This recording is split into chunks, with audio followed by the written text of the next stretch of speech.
Hi,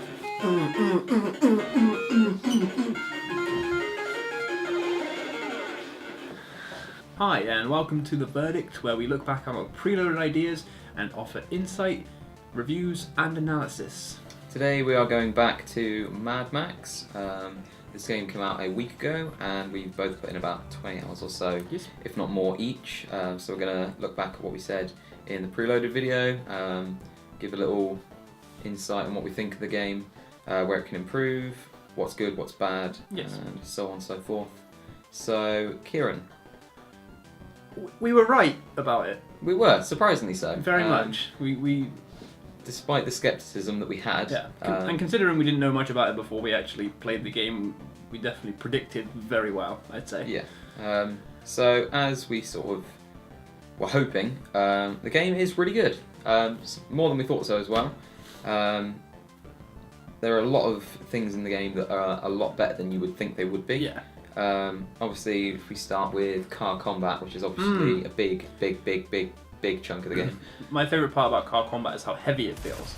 Like, you hit into something, it goes into like slow motion, you see parts flying everywhere. If you smash into a car and then go straight into photo mode, which we'll get into later, you can just see like every individual part of that car that's smashed off, and it just like with it's like fire coming off, there's explosions, sparks, people flying everywhere. It's so cool. Yeah, it's satisfying to have the combat feel so weighted. Oh yeah, it's good that the cars feel grounded, like they're not really floaty. They've got a lot of weight behind them, so much so that when you are taking down other vehicles with, you've got a harpoon that you can use to take off parts from the car. But yeah, it's really satisfying to take cars down. And one of our main concerns was that it was going to get quite repetitive and boring quite quickly. Indeed. 25 plus hours in, not at all. No. If anything, it just gets better and better as you unlock more for your cars. If I have one issue with the car combat, it's that cars go down a bit too easy. I wish they would last a bit longer. Yeah. But that being said, if you're taking on like a convoy, there's loads of cars to pick off, so it's not an issue. Convoys are a challenge, definitely. Yes, they're hard. They're fun. One of the things that's worth noting is that there is a lot of variety in the enemy vehicles. You don't really notice it from like the visuals. They look all very sort of scrap made, but you have certain cars that are adapted to certain things. So you have cars. It's pretty much the same as your car. Yeah, exactly. Your car can do a bit of everything. Theirs are sort of more specialised. So you have one car that has huge spikes on the rims, so they drive up alongside you and shred your car. There's another one that has huge bumpers on the front that just charge into you head on. That one gets me all the time. Yeah, they demolish you like ridiculously fast. You've got other ones that are like sort of troop transports, and you'll see all the war boys jump across onto your vehicle. That's sweet. Things like that. It's nice that there's enough variety there, so that when you do get into combat with another car, it's not. Oh man, there's same experience.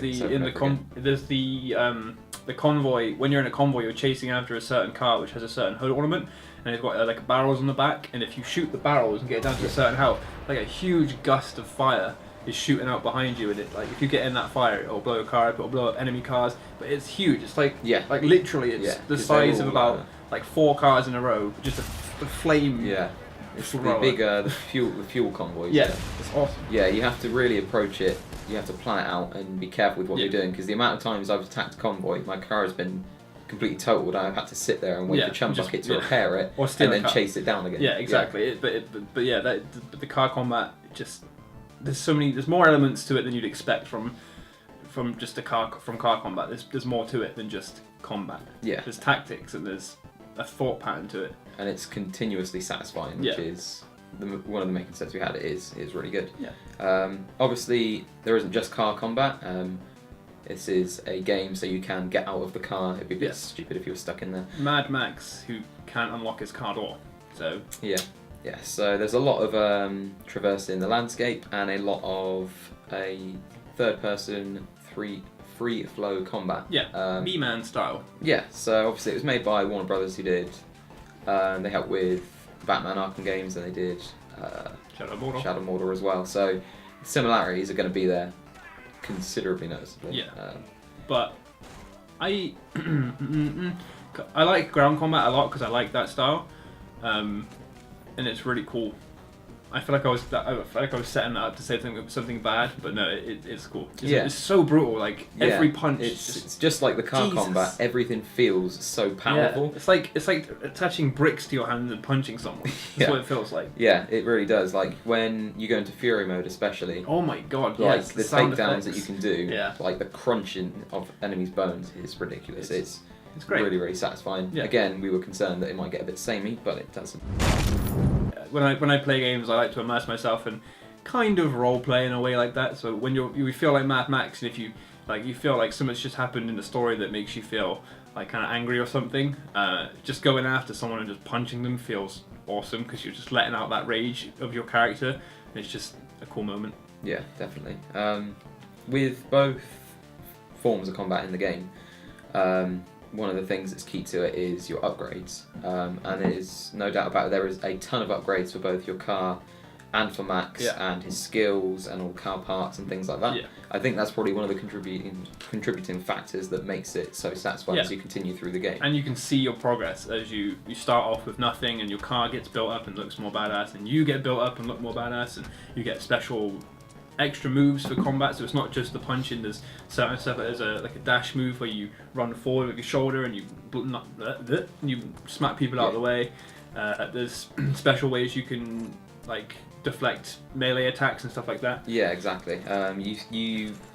What's nice as well is some games you'll upgrade your stats and things, and it won't really showcase that. With Max in the car, you'll see the new parts go onto the car. You'll see as you unlock different like wrist braces and jackets for Max, it does change him visually, so you can see that progression as you move forward. He becomes more of a beefy character. Same with his vehicle. You start off with a pretty weedy little vehicle at the Pretty start. much nothing. It's got like one door, I think. Yeah, and then like 30 hours in, you've got a car that's got exceptional wheels, a huge bumper, it's got spikes and rails, and a harpoon gun and a fold-out sniper rifle. And skulls on either side of it. Yeah, exactly. It's one of those things that continues to reward you as you go, and obviously the balance between the two is quite well done. You need to drive around to get loot, but you need to get loot to drive around. It's a nice balance that keeps moving forward. And I think on the subject of ground combat, we can move into the shotgun and the sniper, which are two weapons that you have. The shotgun is really cool, and on the subject of upgrades, why I said that is because when you buy a new upgrade for the shotgun, your shotgun changes. Like if you buy a double barrel shotgun, you get double barrel,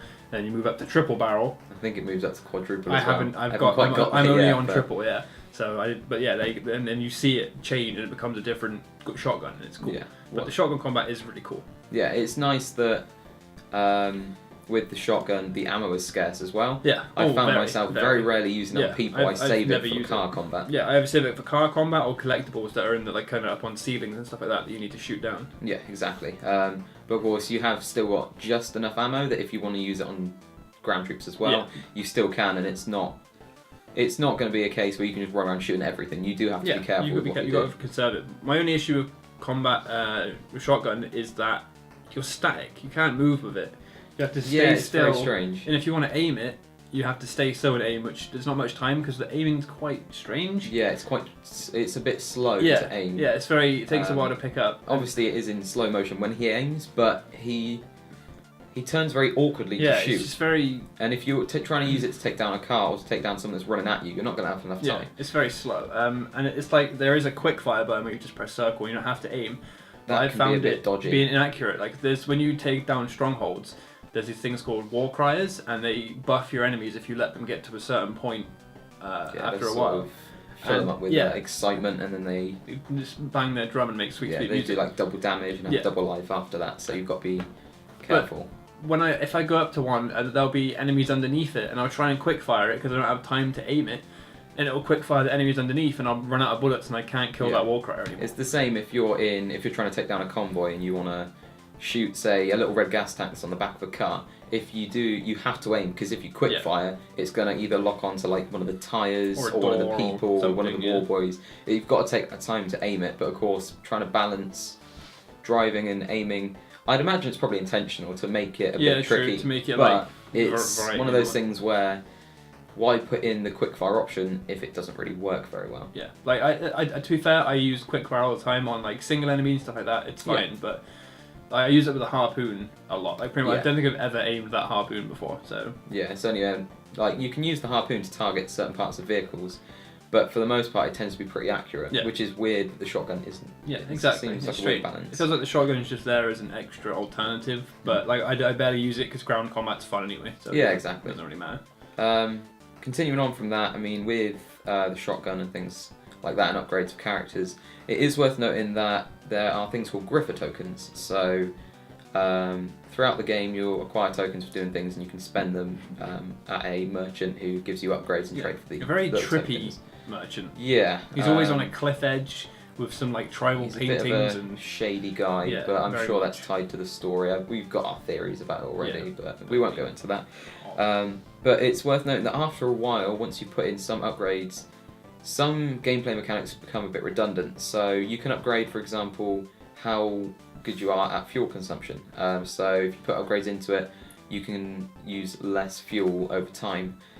So many points into that, you'll get to a stage where you very rarely have to worry about fuel whatsoever. Yeah. And right now, I think I've fueled my car maybe 2 or 3 times in the entire game, and now it's not an issue. Yeah, exactly. Considering the fact that in the Mad Max world, gasoline is supposed to be a commodity as well. And pretty much this game is based on the idea of gasoline. Yeah, exactly. So, it seems weird that you can upgrade your stats to a point where you don't need to really worry about fuel consumption. You don't really have to worry about water after a while, because you can get to a point where you get like more than 50% extra when you harvest water. Or when you eat food. Yeah, exactly. Which is not that rare. It's in pretty much every stronghold you go to or every objective you're near. So yeah, so it would have been nice to maybe have those buffs be a little less powerful than they are, so that you still feel that extra buff from it, but not to the extent we have. I want to feel like I'm surviving, but to be fair, it's not really this game. It's not a survival game. It's a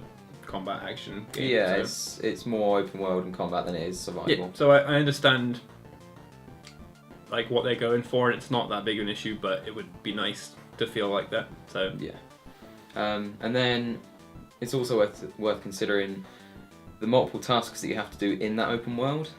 So obviously we talked about strongholds, and you'll basically have sort of player bases that are owned by different sort of gang leaders, and you can do tasks to upgrade those considerably. And the other factor is that you have to lower Scabrous Scrotus, one of the villains in the game. He has gangs and warboys that roam the new areas. Your task is to lessen their influence, and to do so there's a couple of things you can do. A couple of things. Yes, that is the key. About a billion things to do. Yeah. The issue is that a lot of those things are very similar. About 3 of them. Yeah, so you basically have different bases to take down, which is probably one of the highlights of the game. It's so much fun going to bases. Literally, it's repetitive, but it doesn't get boring because it's just fun. Yeah, you charge in, you've got scrap to find, ammo to find, enemies to kill, and basically you liberate the camps, and then they're controlled by your allies, and you start to get benefits back from that. But it's not like you just go in there at the start, you take down like the defences, like you have snipers and stuff, and like they have to pull down the gate, or the gates will be on fire and stuff like that, and you've got to take it down. So it's not as easy as just going in there. Like there is tactic to it. Yeah, definitely. And you can find people in the wasteland who'll give you intel as well. So, there's a secret entrance around the back, things like that. Or they'll tell you where like an ammo stockpile is, and then you like in their camp, and you go there and you can get there before hitting the enemies. That kind of thing. Exactly. Yeah. So as far as the tasks go, strongholds are fantastic. Less so are the scarecrows and sniper towers that are dotted around the wasteland. Yeah. So for those who don't know, the different warboy factions put up these monuments that are made of metal and usually body parts as well. Definitely body parts. That are sort of there to intimidate people in the region. And what you can do is drive into them or use your harpoon to pull them down, and that lessens their influence in the region. The same goes for sniper towers, which they will try and shoot you for high up in their towers. The issue is that the same way you take those down is exactly the same as the scarecrows. So you harpoon them, pull them down, or drive into them. It seems weird that given how many of those there are, to take them down is the same process. It's just latch on, drive forward.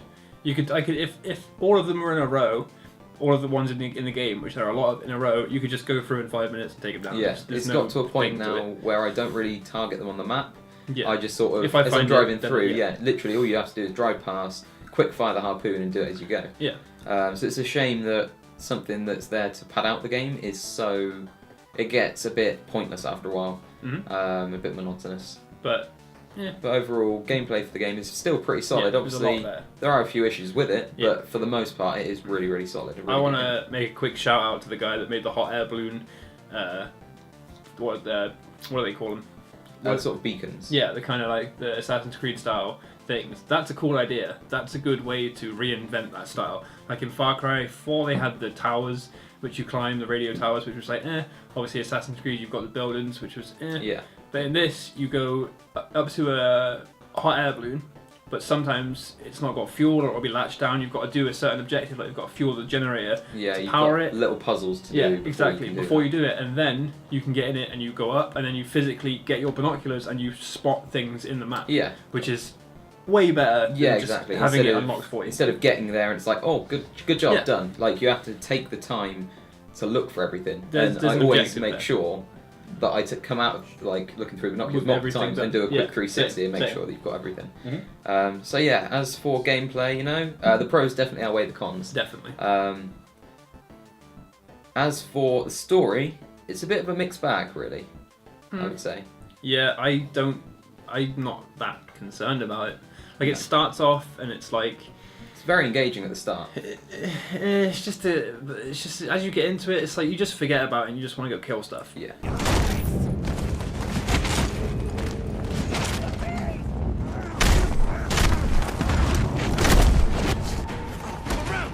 So the entire concept is that you are building the Magnum Opus, the sort of the best car that you and Chumbucket can. That pretty much equates to a lot of fetch quests. So you go from stronghold to stronghold, and every person will ask you, "Get this for me," and you do, and you get a car part. Yeah. Rinse and repeat. Obviously, we haven't finished the game yet. I'd imagine it's probably a bit more rewarding toward the end. I was going to say, and the thing is that they may be rinse and repeat, but you get cool stuff that actually improves gameplay through it, so it's not that big of an issue. Yeah, it could be better done. Yeah, definitely. Yeah. Oh, definitely. And I'd imagine it is probably, the story is a bit of a better payoff down the line towards the end. But I mean, we're 30 hours in, we are still sort of trudging through, so it's hard to say. But I mean, yeah, it's still pretty good, but it could be improved upon. Definitely. As for characters, what did you think of the ones we've met so far? I feel like they're all they're good. Like, they're very Mad Max, but they're very samey. Like, one of them's Jeet, who's like Yep. And then there's another guy who's also that. Gut Gash. Yeah, and I feel like they're kind of the same character. Yeah, they are sort of reluctant leaders and a bit of arsehole types. Yeah. So they're very resentful towards you for no clear apparent reason. Yeah, exactly. And then considering you're going in to help them, they're always a bit sort of like... and they all seem to know Chumbucket, and I don't know how. It's not explained. Like, they all seem to have something either against him or they've met him before and they don't care that much about him. Yeah. But it's not really explained. He's just disliked. Yeah. I mean, as for Chumbucket himself, I think he's a really solid character. He's awesome. He's this little sidekick you get with you. Yeah. Chills in the back of your car, helps you, he repairs your car whenever it's damaged, he'll fire the harpoon for you, things like that. Voice acted pretty well, I'd say. Yeah, really well, actually. I really like the accent. He's like Irish, almost. Yeah, it's a bit weird. He's sort of like... I think he's sort of demented Australian, I think. Yeah. It's a bit bizarre. Like, he's a deformed human. Yeah, he's a got black like a finger, he's a mechanic. But yeah, I mean, he's not as annoying as you think he would be. Usually when you're stuck with a partner, they tend to get quite annoying quite quickly. No, he's funny. He makes my day. He just says stupid stuff all the time. And yeah, you've got that funny Mad Max sense of twisted humour to it. Yeah, and he actually adds to the gameplay as well, because when you're driving around the wasteland, he'll point things out for you. Like, if you don't see it on the map or you're just driving around and you discover something, he'll literally, physically point it. Yeah, and he'll shout a little. Yeah, and you can follow his finger to where it is. Yeah, which is awesome. It's not like, for example, Elizabeth in Bioshock, where she'll just shout your name and throw stuff at you. Exactly. It's like he adds to the gameplay and he says funny stuff and he's an entertaining character. Yeah, it's quite nice. It's worth noting that a lot of the story elements in the game are actually inside your little bio log. So in the game, if you go into the pause menu, you've got biography sections for locations, for vehicles, enemies, characters, things like that. Everything. A lot of the stuff is in there that you might miss. So Max will often talk about the Plains of Silence, this place that he wants to go to. You won't really know what that is unless you go into the bio and read about it. See, I haven't really looked into it because I I'm not that bothered. I just want to kill stuff. Yeah, exactly. It's something that a lot of people could miss quite easily. It's very missable. It's very strange that for such important elements of the story, they haven't put that into the writing. They've instead put it... It should be in the game. It shouldn't be somewhere you look for. It should be forced upon you. Yeah, exactly. But I mean, as things go, it could be far worse. It could be done like Destiny, where they make you download an app to even look at it. Thankfully, it is there readily available. It just depends on if you want to. Yeah, it's not a bad thing. I mean, some people are probably happy that it's not forced down your throat. Like to be fair, I'm actually okay with it because it's like it's there. Like if I want it, and I'm one of the people that's probably not going to want it, so I don't have to worry about skipping it and feel like I'm missing it. So yeah, exactly. It's nice that as well that if you do take that time to look into the bios, you'll see that it does tie in with films and a fair amount into the newest film, Fury Road, quite a lot. Very much. So there are a couple of characters that are in Fury Road, and there's a couple of characters that are related to or have had interactions with people from Fury Road as well. And there's also a lot of reference mainly to Mad Max 2 Road Warrior. Hence, a lot of, like the main rank in the game is Road Warrior. Yeah, so it's nice that they've made those ties to it to sort of make it fit in better. It's not forced; it's charming. So it's not there where they just shoved it in to make it look like they did their research. Like it's subtle. Yeah, exactly. It's all got its reasons for being there. Yeah, which is very, very, very cool. As for other cool things, or rather very pretty things, the visuals in the game are outstanding. Really, they are. Like. I'm just thinking about it and it makes me happy. Like you stand on a cliff and you look forward and you've just got like a plane ahead of you. Like imagine Red Dead and you stand off those cliffs, but the skybox in this game, like the clouds, everything's just so complementary to each other. Like you've got so many different areas and. Yeah, I mean, one of our concerns was the environment was going to get a bit repetitive. And while there is some recycling of environments, you'll notice... There's a lot of sand. There's a lot of sand, yeah. A lot of boats as well, which the interiors are all the exact same layout, minus, the things that's inside. Just different rooms in different places. Hammocks will be in different places, junk will be in different places. But for the most part, they've still got enough variety in there. Yeah. So there's different enemies down there and different points to being down there, so it adds to it. So you've got like one region that was like a coral reef. It's all this weird twisted white rock left. There's another region that is lots of sand dunes, and you'll find loads of like ruins in there. And then there's this huge bridge, which I love because it's like you feel so tiny in comparison to all these massive landmarks, and I really love that. Like if you see a plane wing, that thing is massive. Like it's exactly a real plane wing. It's not like a GTA plane wing, for example, which feels scaled down. Yeah, it's like you can tell that it's scaled down. This is like huge scale things. Yeah, it's a really, really well thought out and well realised world. It's nice to see that sort of eerie sense of what all these things were before the end of the world in Mad Max. So it is creepy. Yeah, you'll see like ships and stuff that are just sort of stranded on pillars of rock, and you know that before there would have been hundreds of feet of water above that, and now there just isn't. They even talk about it, like a lot of the areas you go into used to be oceans, so that's why you find boats and stuff. Yeah, and later on you'll start to find highways as well and buildings and things. And it's nice to explore them, like to find a downed plane and go inside and see what's in there and things like that, which is really, really, really cool. Something that helps with that is the camera mode in the game. We do love some camera modes. Yeah, like I've always made the complaint that I hate when camera modes come out and they're in they come out 3 weeks after the game comes out, so you're already done. You're like, I'm not bothered anymore. But this one came out straight away, and I can't stop taking pictures. Like everywhere I go, I'm like, I need a picture of this. I need a picture of that. Yeah, the people that made the game know that their environments are ideal for a camera mode. Yeah, like I've seen albums on Reddit. Like on Reddit, you have like a bunch of professional photographers that go into like play games and now make their own albums, and I don't know how they do it. It is breathtaking. Yeah, you can really see the detail in the game when you give it to someone who knows what they're doing. Yeah, exactly. I mean, that camera mode as well is. There's a lot of options in there as well for customization for the photos. It's not a basic sort of filter, overlay, usual. Yeah, camera mode. That's it. It's got everything. It's got like layouts. There is overlays. There's frames, logos, camera, depth of field. Yeah, logos and tilts, everything. And there's a video mode as well. Yeah. Which is something I don't think any game's Last really of Us done had before. it. I think they added it after the photo mode came out. I'm not sure. But basically, you can plug in a second controller, and it basically allows you to make your own. Oh, this part. Yeah, no, this has never been done before. Yeah, yeah. You plug in a second controller, and it basically allows you one player to set up the camera and the other one to play it. So you can make your own machinima, easy peasy. Literally. It's like GTA's photo mode, but your friend controls the camera. Yeah. So you have an actor and director. Yeah, it's definitely something that I think down the line we'll see a lot of I hope so. things It's to cool. come from. I like it a lot. Which is nice. And I found myself personally, I tend to use the camera mode when the Sandstorms roll in. Yeah. Oh man. Yeah. So that is an element of the game that sort of ties everything together. It's got its visual purposes. It's got its story purposes. It's got its gameplay purposes.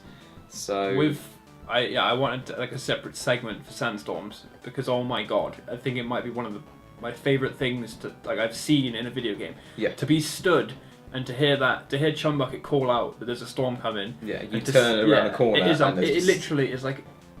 It's just a layer of cloud, and it's fast approaching. I thought it would be like a little cloud or a little thing, but it is a full-on massive cloud coming to you, and it hits you, and everything changes. Yeah.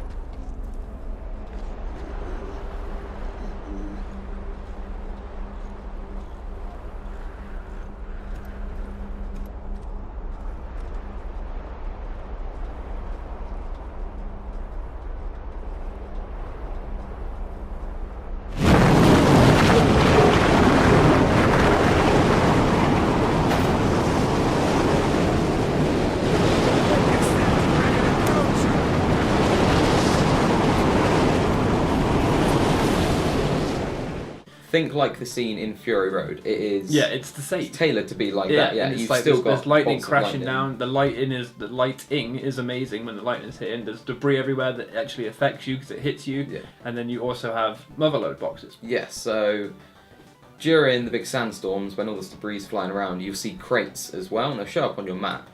If you can get to those crates and break them open during the storms, you're rewarded with tons of scrap. Mm-hmm. They're basically boxes of loot that have sort of been unearthed by the storms. And it's nice that you have to take that risk to go into the storm, which will damage your car very quickly. You're a big chunk of metal in the middle of nowhere, so lightning is trying to hit you. But you've got that risk reward of going into a storm and trying to get the scrap for it. And the only way to stay safe is to either go to a stronghold, like one of the people strongholds, or like a camp you've liberated. Yeah, you have to take shelter if you don't want to. And considering the size of the map, they are like few and far. Yeah, I mean, this one here, the map is too big to even consider having to get there. So like, it's just sudden, which is why I like it. It's just a random event. I think I've had it twice, which isn't a lot, and considering how much I've played it. But every time it happens, it's like it is incredible. Wow. Yeah, it is superb. So yeah. So overall, the game is pretty good. It's definitely got more pros than cons. However, there are some areas I think they missed out an opportunity. They could improve upon. First and foremost is the dog.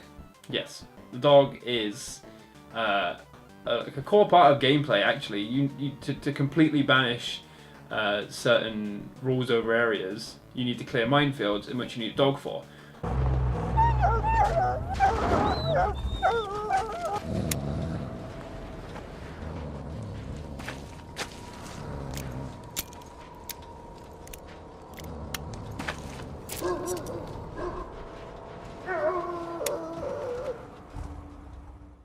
But he only sticks in a separate car. In one car, you have to get out your garage from a stronghold and go and drive that car, which has no harpoon, has no boost, and has no chum bucket. Yeah, so it's really bizarre, considering how big the magnum opus is, that you need a separate car for the dog, and if you do that, you're missing everything else as well.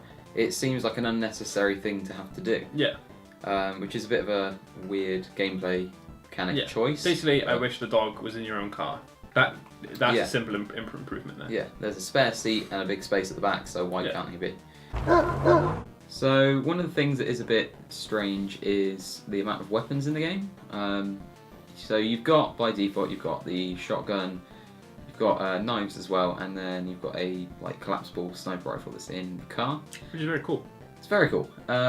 it just seems a bit bizarre that, given how ammo management is a minor gameplay mechanic, that there aren't more weapons to choose from. Mm-hmm. Mad Max, like the films and stuff, are known for having sort of bizarre weapons. Yeah. You've got like, there was a boomerang with blades attached to it, for example.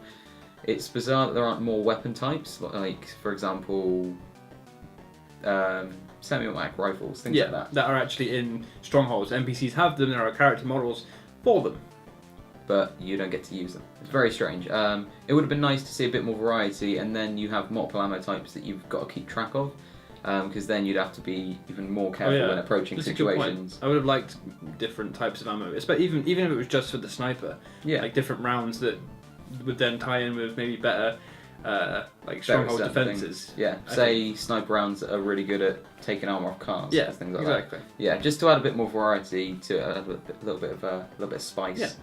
To the gameplay in terms of the weapons, and then continuing along the lines of variety, just a bit more variety in the tasks and things that you can do in the open world. Yeah, but that being said, I think that's quite a nitpicky thing, but of course every game could do with a bit more once you get bored of it, but I think in particular it's not specifically Mad Max that needs more variety, it's the genre that needs more variety. There seems to be a tendency now with open world games just to fill it with small little tasks, just so you can say there's lots of things to do. Yeah, exactly. But I mean, that being said, if you nail gameplay, it's not a drag. Yeah, in this case, it's nailed gameplay, so it's not a drag. Like they've started to reinvent things. For example, the waypoint discovery thing that I was talking about. Yeah, so that's a cool little thing. That's not an issue. Yeah, it's just little things that they could be improved. In a sequel, for example, it'd be nice to see those sort of things. Exactly. But overall, very, very solid game. Yeah, this moves us on to our ratings. Yes. Now, this is a bit of an odd one because it's going to take itself away from the traditional ratings, because really, to get the most enjoyment from the game, you need to be a fan of the series and of the films or of open world games, for example. Yeah.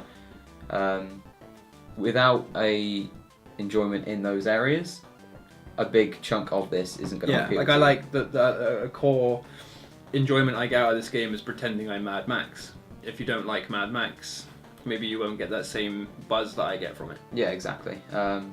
So given that, I mean, I'd say it's definitely worth picking up, definitely worth a buy it rating. I'm going to buy it as well, definitely. Yeah, but I think it's just worth saying that you need to go into this already being a fan of Mad Max or a big open world game. Especially Fury Road. Yes. I feel like I'm playing it. Yeah, exactly. They worked with George Miller to make the game, and it definitely shows in there. Yeah. So that definely helps. Yeah. That kind of adds like bias towards it in the fact that I feel like I'm playing a movie that I loved. So. Yeah, exactly. So we're gonna go with a buy it rating. I think I'll buy it. But if you're not a fan of Mad Max, maybe go for I'd borrow it. Yeah. See if there's a friend you can borrow it off and give it a go. Attaboy. So those are our thoughts on Mad Max. Very, very solid game. Yeah. I think that's a very good thing to say. Solid game. Yeah. Despite our concerns, it's exceeded our expectations, as I'm sure it will for anyone that picks it up that hasn't looked into it much. It's still nothing special, but it's a very good game. Yeah, exactly. No doubt. And it'll tide you over until thousands more releases that are on their way through October, November. Which is scary. So lots of games for us to cover in the coming months, no doubt. If anything, too many. Maybe too many, yeah. So we'll have to see how things go. Indeed. But we will see you guys in the next episode of Preloaded. Yes, thank you all for watching. There actually will be more other stuff, but this is probably going to be the last Preloaded and verdict for a while, considering the rest of September sucks for games. It does. And actually October. Like, it's for a bit, so we'll see. We'll see what happens. Yeah, we'll see what happens. Cool. Okay, thank you for watching. And cut. Bye. Oh. I just cut you. I'm sorry.